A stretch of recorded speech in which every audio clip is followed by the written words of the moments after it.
As each person read a name and blew out their candle, a homeless person who passed away was remembered.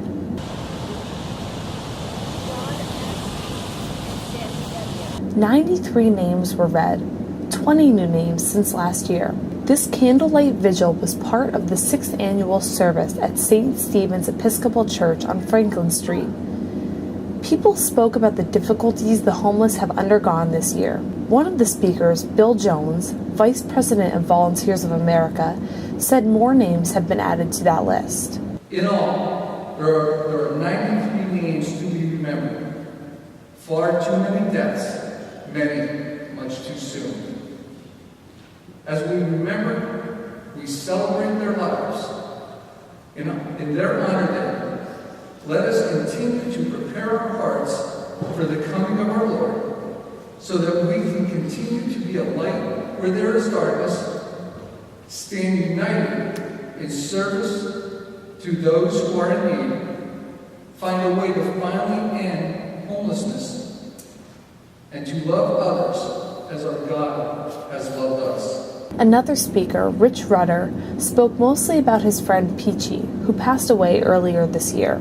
We walk alongside men and women like my friend Peachy and wonder at what might have been if they would find peace in this world. A peace that allowed them to address and or reconcile their circumstances and embrace life.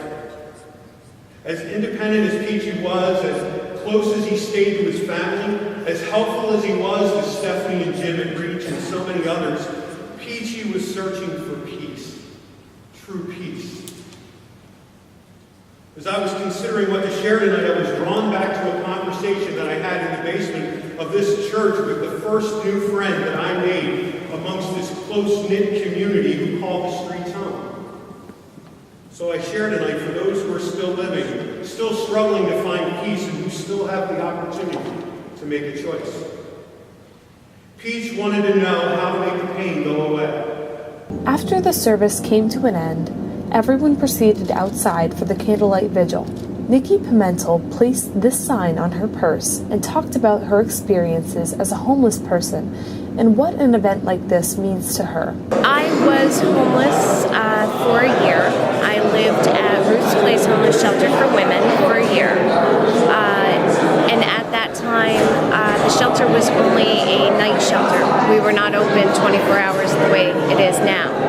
So I spent a great deal of time on the streets with other women who were homeless like me. Over the last few years, knowing these people and losing these people due to unfortunate circumstances, regardless of the situation, has really affected me to know that things like this can happen, whether you have a place to go to every night or you don't.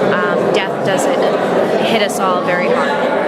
I have taken it upon myself to try to educate people on the true face of homelessness. It's not what people expect anymore. So many people in this economic times are on the verge of homelessness. It really doesn't take much to lose everything. And I think it's so important that people learn that this can happen to anyone, and there are resources out there, and there is a way that you can pull yourself out and by your bootstraps and be able to get back to where you need to be. This is Jackie Lucas reporting for TimesLeader.com.